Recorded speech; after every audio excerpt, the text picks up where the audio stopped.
Duryodhana observait attentivement toute la guerre de Kurukshetra. Ces 4 derniers jours, les Pandavas ont eu le dessus. Je n'ai que 2 personnes qui peuvent me soutenir fermement. L'une est Bhishma et l'autre est Karna. Si Karna était là à combattre aux côtés de Bhishma, alors sans aucun doute, c'est moi qui aurais l'avantage, se lamentait-il. Avez-vous remarqué? Dans les batailles des 4 derniers jours, il n'a pas été fait mention de Karna. La raison en est que Karna n'a pas participé à la guerre de Kurukshetra pendant ces jours-là, parce que la nuit précédant le début de la guerre, les anciens de l'armée Kaurava se sont réunis en assemblée pour planifier leur stratégie de combat. Chacun d'entre eux a établi des plans de bataille en fonction de ses forces. Après avoir finalisé les stratégies, Bhishma a dit pour la dernière fois, « Duryodhana, je te dis cela pour ton bien et pour le bien de notre peuple. Une fois que cette guerre aura commencé, peu importe notre puissance ou la taille de notre armée, nous perdrons à coup sûr. Car du côté des Pandavas, il existe une force plus grande que tout, le Dharma. De notre côté, il y a l'Adharma. Même si l'Adharma remporte la victoire au début, en fin de compte, seul le Dharma triomphera. Écoute-moi, donne aux Pandavas le royaume qui leur revient de droit. Nous ne voulons pas avoir le malheur de voir mourir nos propres hommes. » Alors que Bhishma conseillait Duryodhana de cette manière, Duryodhana se tourna vers Karna et lui demanda « Karna, qu'en penses-tu? Dis-moi. » Même si Karna n'aimait pas personnellement l'idée de la guerre, par loyauté envers son ami et pour tenir sa promesse, il répondit « Duryodhana, ne te décourage pas, je suis là, à tes côtés. Même si personne d'autre ne te soutient, je serai à tes côtés. Je mettrai fin à l'existence des Pandavas et je t'assurerai la victoire dans la guerre de Kurukshetra. Je suis avec toi. » Alors que Karna tentait de rassurer Duryodhana, Bhishma se mit en colère en entendant les paroles de Karna. « Espèce de fils de cocher sans valeur. Mon petit-fils t'a élevé à un trône que tu ne mérites pas.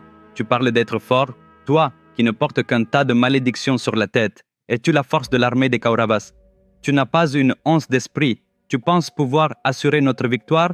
Reste à ta place. Reste là où tu dois être. Si tu dis un mot de plus que nécessaire, je veillerai à ce que tu meurs. C'est précisément à cause de ta mauvaise influence que la vie de mon petit-fils est sur le point d'être ruinée. » Karna ne put supporter cette humiliation. Il s'écria contre Bhishma Pitamaha. « Bhishma Pitamaha, tu as utilisé contre moi des mots qui n'auraient jamais dû être prononcés. Sais-tu vraiment qui a provoqué cette guerre de Kurukshetra? Cette guerre où des gens qui étaient autrefois une famille s'entretuent. Ce n'est autre que toi. Toi et ton grand serment êtes la cause profonde de tout cela. Tu portes toute la responsabilité. Et pourtant, tu m'accuses? » Enragé, Bhishma rugit. « Si je te vois encore une seconde sous mes yeux, je te tuerai sur le champ. » À cela, Karna répondit. « Et tu crois pouvoir me menacer? Je te le dis tout de suite. Tant que tu seras en vie, je resterai loin du champ de bataille. Ce n'est qu'après ta mort que je mettrai les pieds sur le champ de bataille de Kurukshetra. D'ici là, je ne prendrai pas part à la guerre. » Sur ce, Karna partit, fidèle à sa parole. En raison de la colère qu'il ressentit ce jour-là, Karna ne participa pas à la guerre de Kurukshetra tant que Bhishma était encore en vie. C'est pourquoi il n'a pas été mentionné du tout jusqu'à présent. Le 4e soir de la guerre, c'était l'heure du repas. Comme les jours précédents, le roi d'Udupi avait préparé la quantité exacte de nourriture, ni trop ni trop peu. Tout le monde était curieux de savoir comment le roi d'Udupi pouvait savoir à l'avance combien de personnes survivraient pour manger chaque jour. Le 6e jour de la guerre commença. Son intensité était encore plus grande qu'auparavant, et tout le monde se battait avec une détermination farouche. La cible de Bhima pour la journée était Duryodhana.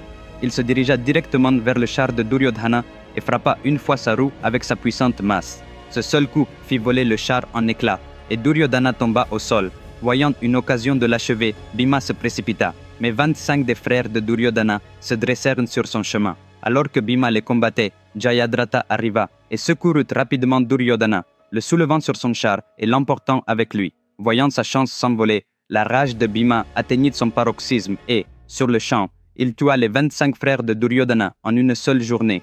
Mes amis, croiriez-vous que le simple fait de lire une histoire aussi intéressante puisse changer la vie d'une personne? Croiriez-vous que si vous lisez une telle histoire à vos enfants, ils apprendront toutes les valeurs dont ils ont besoin dans la vie? Et pouvez-vous croire que pour tout problème auquel vous êtes confronté dans votre vie, maintenant ou à l'avenir, vous pouvez trouver une solution simplement en lisant une histoire? Oui, c'est possible, seulement avec la plus grande épopée jamais racontée dans l'histoire de l'humanité, le Mahabharata. Cette histoire est 100 fois plus magnifique que n'importe quel film à succès que vous ayez jamais vu. c'est un défi. L'histoire complète du Mahabharata, écrite par moi, est disponible en 2 volumes, en format livre et en format e-book, sur Amazon et 43 autres boutiques en ligne. Elle est disponible dans le monde entier en 54 langues. J'ai fourni les liens dans la description sous la vidéo. Commandez votre exemplaire dès maintenant, parce que ce n'est pas seulement un livre, c'est un trésor de sagesse essentiel pour votre vie. Pendant ce temps, Drona et le roi Drupada étaient engagés dans une bataille. Drona tira 3 flèches sur Drupada, manquant de peu de tuer le roi. Réalisant que la mort était proche, Drupada tenta de fuir le champ de bataille. Drona se lança à sa poursuite, avec l'intention de le tuer. Les Pandavas dépendaient fortement de Drupada pour leur force, car une grande partie de leur armée lui appartenait. S'il mourait, le moral et la puissance de cette partie de l'armée chuteraient considérablement. Dharma Raja jeta un regard inquiet à Bhima, comme pour demander « Que faisons-nous maintenant ?» Bhima fit un signe comme pour dire « N'ayez pas peur », puis tourna son regard vers quelqu'un d'autre sur le champ de bataille. Cette personne ferma les yeux et se mit à chanter un mantra. Drona, sentant la victoire proche, pensant « Je vais tuer le roi Drupada », souffla bruyamment dans sa conque et se précipita sur Drupada dans son char.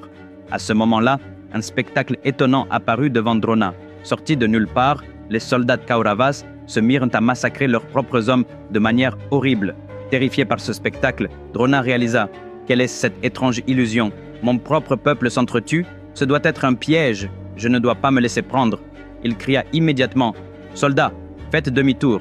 Sans se retourner, il battit en retraite, abandonnant sa poursuite de Drupada. Voyant cela, Bhima était fou de joie. Il se précipita vers la personne qui était restée concentrée et dit « Bravo mon fils, tu as fait battre en retraite l'armée de Drona sans verser une seule goutte de sang. » Cette personne n'était autre que Ghatotkacha, le fils de Bhima par Hidimbi. Toute la scène de l'armée Kaurava, s'attaquant elle-même, n'avait été que l'illusion de Ghatotkacha.